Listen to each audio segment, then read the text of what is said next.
live. It feels like it's been longer than 2 weeks since we've done this.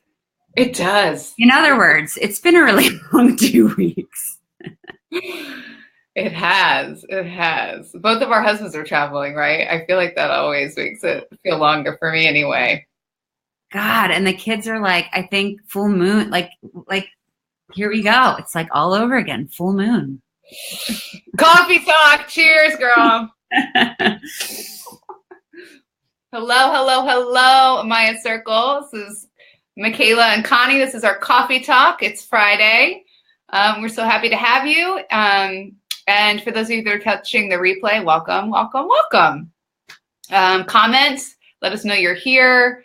Even if you're watching the replay, let us know you're here. This coffee talk is all about what we wish we could tell our younger selves. Connie and I were talking about that the other day, and we were giggling and laughing and reflecting on who we were many moons ago, and what wisdom we wish we could have shared. And so we thought it'd be a great topic and for us to talk about. And we certainly would love to know what wisdom you would want to share with your younger self. So certainly comment that and let us know. Definitely. Yeah. All right. Shall we just dive in? Sure. Do you want me to go first? Oh, well, before, please check out our Insta stories if you haven't already, because we have some amazing photos of us when we were little, and then our middle school self. I texted or I emailed my parents yesterday being like, find one, I need one. And then they sent me a lot. So They did. And I have another one I'll share later, but I'll have to text my dad to do that, and then I can add to the stories as well. I don't know if you're ready for my eyebrows. Me and my friends from growing up, we always refer to ourselves as like the middle school version. So I always refer like middle school Michaela would have done, because that was a whole other version of myself. Yeah. Well, and here we go. Here we go. I like this because too, I did an exercise with this woman I work with, in hypnotherapy, and she took me on a journey to I might have talked about this already on a coffee talk, but maybe not, about, kind of going back to an old version of myself, where I felt a certain way. And gosh, it was just, I haven't thought about that time in my life in so long, because you get so caught up in what you're doing now and being in the moment. And then she had this version of myself. Good morning, Abby. She had this version of myself meet that middle school, high school version of myself and put them together. And it was such a loving experience to kind of introduce them. And look how proud this like 9-year-old self, 17-year-old self would be of, the 30-something-year-old of myself. It's true. There's a lot. I've done that. I've done a lot of like deep hypnotic work, kind of going back and healing certain parts of yourself. And it really is powerful what you can do. Is that Marielle in Mexico? God bless. Wow. Did you even go to sleep yet? Talking. Did you go to sleep yet? I mean, I hope not. Mexico. No. All right. Yeah. Anyway, sidetracked. You want to go first, or should I go first? You go first. Okay. So this is one that I think about a lot, actually, and I still struggle with, but I think I'm getting better with. So I would tell my younger self that not everyone has to like you. Let's let that land. Not everyone has to like you. I have a hard time pleasing people, feeling like I need to, do everything just the right way so everyone loves me. And I think I've made some really bad habits, mainly not listening to my gut instincts when something is like really feeling in my body the wrong thing to say or do, and just saying yes to make people feel good or not uncomfortable. For example, I think I've shared this story before, maybe not out loud, maybe in a blog post, but I used to sing in a jazz band, and I had a friend visit with his dad. He brought his dad to come hear me sing. And after a set, I came to sit down and I started to explain, like, what do you guys want for dessert? This place is amazing. had this like amazing chocolate mousse and what do you want for dessert? And he looked at me and said something like, I'd have you. And, instead of also like, I'm going to be gentle about that experience, right? Like it was a little shocking to hear a grown ass man in front of his son speak to me like that.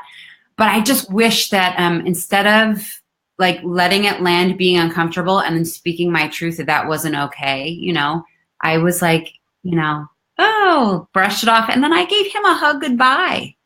Yeah. Like to act like nothing happened, that didn't affect me. So, I think that I would tell that to my younger self to start practicing that not everybody has to like you. And, you don't need to be polite all the time. Yeah. It's not your job to make other people comfortable. Yeah. I like that. I know. I think I definitely had that as well. Sorry, that was a heavy one to start with. I'll lighten it up. I'll pick the lighter one. That's a powerful one, though. I think it's one everyone can relate to, and it's probably practicing. One of the things I wish I could tell my younger self is to embrace your weird, quirky self. We all are weird, right? And I say that in like such a loving way. And I think that I spent a lot of time listening to other people that were insecure. When you're in middle school, everybody is making fun of you. I definitely got a lot of just insecurity and hateful things thrown my way. And I'm so sensitive that I took that on. I believed it, and I let it affect my weird. And my weird is my magic, and it's my creativity. And it's so precious to me, and your weird is precious to you. And I wish that I could go back and tell my younger self, don't listen to them. That's their hate. That's their insecurity. That's their hate projected onto you. Don't buy into it. Protect yourself, own your weird, and express it. So I love it. Yeah. I can relate. All right. Here's my, so this is what, number 3. Wax your eyebrows. Okay. Oh, look, Tony said booyah. I don't know if he heard me say that comment yet, though. Wax your eyebrows from a professional, honey, and get your hair cut and colored the way you want, because you can change your looks. It grows back. It's true. Except when Connie wrote this, I was like, I have to do a little note. So be careful, like not to do the top too much though. So like I got my eyebrows waxed back in the, in high school. For me, it was like when like the little line was like super in. So they waxed the top, and that shit didn't grow back for me. So not all of us, had great eyebrow waxing experiences. So just choose wisely who you go to. Yeah. Choose your technician wisely, because I'll tell you what happened with me. My cousin Anne had the most beautiful eyebrows, and I finally got the courage to do it because I was afraid they were going to mess them up. I mean, how could you mess up how huge they were? Unibrows are back in. Thanks. The thicker brow is in, Tony. It is. It's true. But back then, I can't. Oh my God. So I went with my cousin Anne, and I feel like because my energy was so like I've never done this before, blah, blah, blah, blah, blah. The lady did them. They were awful. And when I went to pay, they go, oh, no, honey, you don't have to pay. She was in training. The lady that did my eyebrows was in training. Oh my God. So you could see why I didn't want to change them again after that. Anyways, it grows back. Do what you want with your hair. You don't always have to like be so change your look. Number 4, I think. This is what I want for me. Treat others as you would want to be treated, but this is the golden rule, and I very much was motivated by that. I still am, but it also includes you. So I think a lot of times I overgave. I treated other people in a way that was more compassionate or empathetic or understanding or with more kindness than I was treating myself. And definitely, I think, wanted people to like me, and out of that desire for wanting approval from other people, I was trying to be, very, very nice and make them like me, make them like me. But it's important that you like you. And I know that's so cliche. My mom always said it, but it's true. It's true. It's a good one. Try to teach kids that one too. Yeah. Oh, Jen's here. Yay! Hello, the baby. Okay, so 5. Yeah. God, we should have numbered this different. It's okay. Okay. Oh no, yes, there, 5. Okay, so here's a good one. To my younger self, don't compare yourself and talents to others. That is good. I would tell her your voice is unique and you can do it all on your own and you're good enough. And there's only one unique you, so you have to own it and celebrate it and celebrate others. I think that if I would have, I think that that's hard as a performer too, to kind of not compare yourself to others for sure. And I think I did spend a lot of time appreciating my peers. But I think that when I moved to New York City, I could have taken a big dose of that because I think that was really difficult to compare myself to other performers and feel like I wasn't good enough. Yeah. I think that there's also like this, there's a lot of scarcity mindset with the whole performing arts, right? Because you're putting yourself in a room where there's like 30 beautiful, talented women that are all up for the same role. And now it's like, you know, and don't compare yourself, but it's a hard environment to not, but I agree. And I think just recently, I'd say when I turned like 33, 34, or maybe when I was having my kids, I don't know, but I really released this thing of like wanting jealousy towards my friends. You know what I mean? Like I really feel like that's not a part of me anymore. And when I do kind of feel like, oh my gosh, you know, she has that, I'm more now being like, okay, what does she have that I desire? And what actions can I take to have that? Obviously it's more of an admiring and then checking in. And that's a hard one. I think that's like at the root of a lot of middle school drama. I do too. And I think you can't help it. So it's funny, like we're talking about this and then I can't help but think of our children. Like, how will we handle this as moms? And if you don't have children, you know, the little people in your life, because I know some really great aunties that chose not to have kids that are so invested in the children in their life.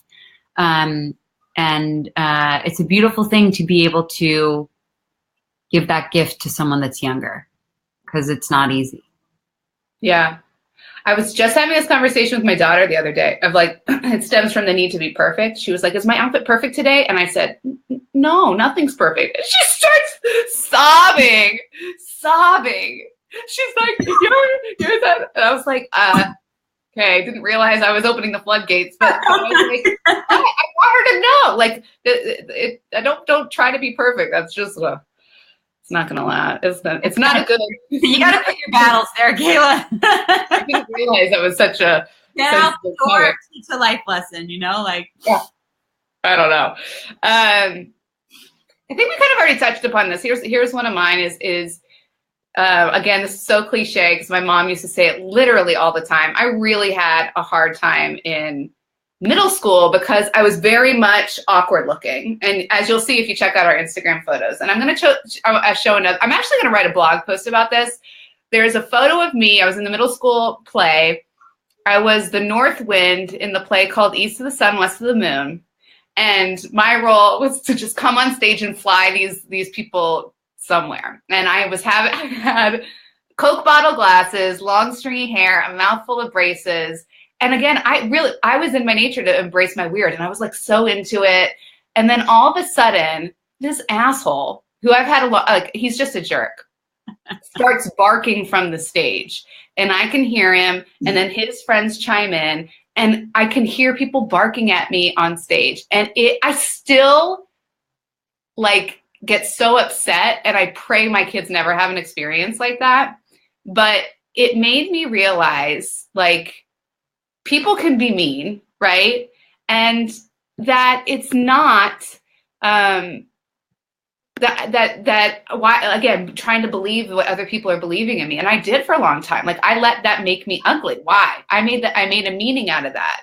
And really it's how you see yourself is more important than what other people see. And our younger selves are going to be meeting people that are mean, even in our grown-up life. But what we buy into is a choice. What we believe is a choice. And I don't want anyone to have that experience. It was terrible. I mean, we all probably have stories like that, but I'm going to write a blog post about that. You should. I love that. Okay. 7, 8, 9, 10. 7. Your faith is strong. This is what I would tell my older self. Hi, Amity. Your faith is strong and you're lucky to have it. So nurture it and the way that you're doing that.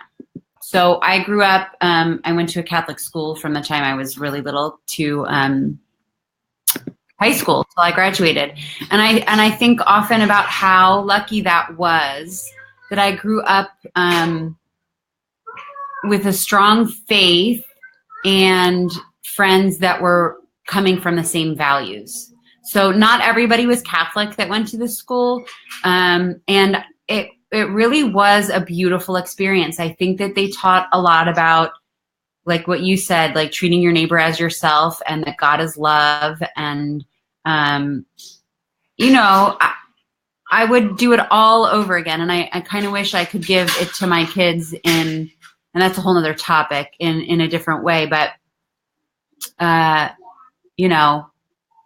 think my spirituality and my faith was shaped by being around other kids that felt connected to the spirit, I totally agree. So I believe, I really think my desire of spiritual seeking and understanding spirit and my relationship to self, the foundation for that was CCD every Sunday, where we were having conversations around religion and spirit and how we present ourselves with each other in the world. And then from there, I got to say, what do I believe in? What don't I? And kind of play with it myself. So I totally agree with that. Love that one. Choose your people wisely is one I would really say. I had a great group of girls. And we stayed out of trouble. Like we really do. I see some other people that, I went to school with and that kind of got caught up with people that didn't bring out the best in them. And it can lead to bad decision making. And so I think it's really important to be careful with the company you keep. Choose your people, that is a choice that you're making. If someone's talking bad about you behind your back or, being mean to you, let them go. that's applying now too. Yeah. It really is. Maybe we've learned that now too, but it sounds like you knew that quite early on. And I think I did too. I had some great friends too. Yeah. Good one. But I think about that. Like, had I gotten in like a bad, I don't want to say bad, but like, a different group of people, would I have turned out the same? I don't know. And I watched that with my kids too, and my parents always made us do extracurriculars after school. So we never had too much time to be bored or get into trouble. And I think that's something I really want to do with my kids. Just keep them busy. But not too busy, because that is probably why I am the way I am, because we were so busy. That's my number 11. Yeah. So my number, are you ready to move on? Yes. My number 9 basically is it, because everything I feel like circled around that. But leave the need to be perfect behind. And you already kind of talked about that. But perfection is the worst, man. It's just the worst. And I think the older I get, the better I am at leaving it at the door. And I think that moving to New York City and I don't know, maybe all of the above, embracing my weird and not comparing myself and trying not to please people. I feel like all of that really helped. Working on those things helped me to leave the perfect behind, because it's not really a thing. Attainable. No. It causes a lot of misery. And I think it deflates the creative process, which I think is what we're meant here to do. Yeah. And it also kept me safe. Like, you know, I can think, if I think back on a couple moments in my life where I didn't take a chance because I was afraid it was the wrong choice and not the perfect choice, or blah, blah, blah, blah, blah. It really helped. I think that helped me back from certain things. I mean, I don't have any regrets in that aspect, but yeah. Yeah. And I think, don't you think that that's something that like perspective and experience has taught me? Like, because when I look back at like my whole life, it was like, there is no right or wrong decision. There's just the decision you choose to make, and trusting yourself that it's the right one, that it feels good and true for who you are. And that there's self-trust that no matter what I can figure it out and handle it. And I think also that just, life is messy. Like, and like for some reason I grew up thinking that life was supposed to be this little boxes and like that message was really sold to me, and I bought into it. And so I spent a lot of time just trying to be perfect and chase it. And now it's like, it ain't gonna happen.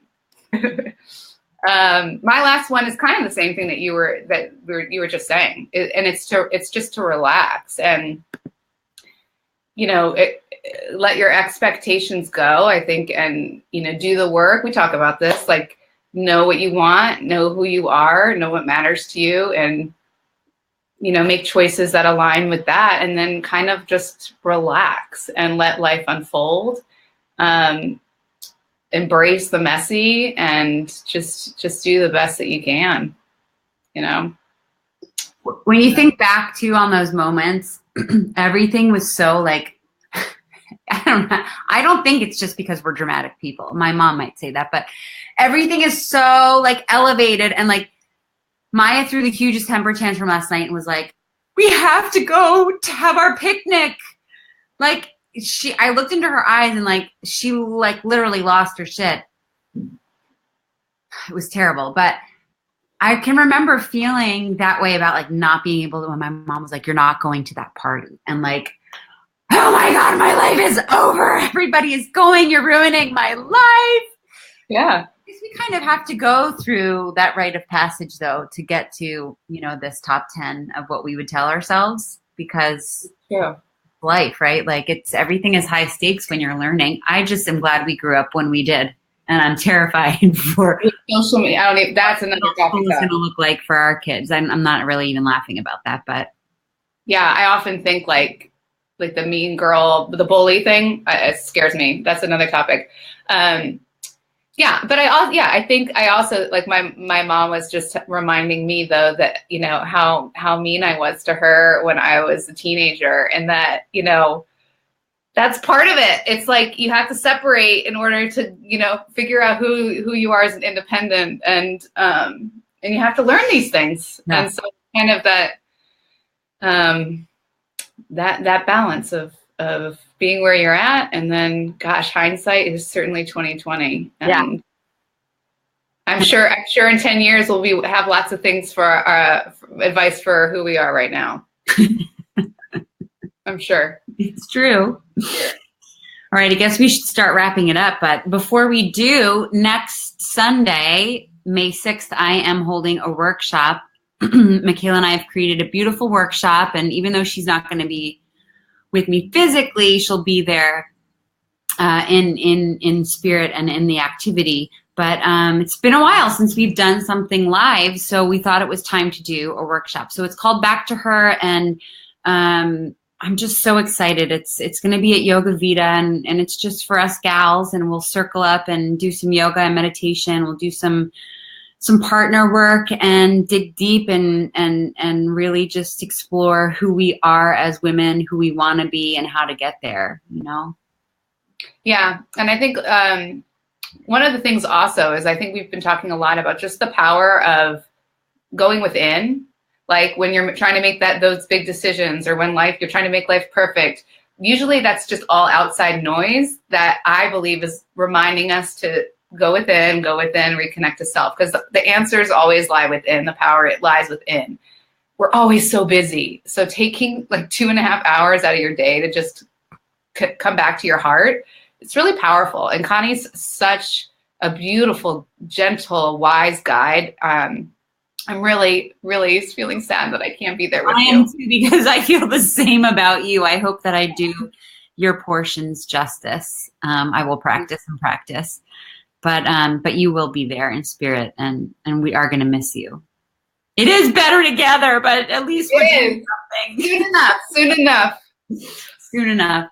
Thanks for joining us, everybody. Let us know what wisdom you would share with your younger self. I'd really love to know. I really want to create this whole list and put it in a blog and share it with my daughter. Yeah. One day. I love that. When they will just throw it away. I can just, when I'm telling them to like take a deep breath in, or if they want to meditate, I can just see them like hating it in a few years, you know? Have you tried the breathing ball? I bought a breathing ball yesterday. Emily's really into it. I need to get Jack just does it. Yeah. So. Anyway, happy Friday. We did it. It's Friday. Oh, love you guys. Love you. Love you. Look, there's Rozzy. Hi, Rozzy. You missed it. You're going to have to watch the replay. Let us know what you would tell younger Roz. I want to know. Well, let me think about that. She had good eyebrows. She always had good eyebrows. All right. All right. Bye, everybody. Bye. Bye, buddy. Did you see him?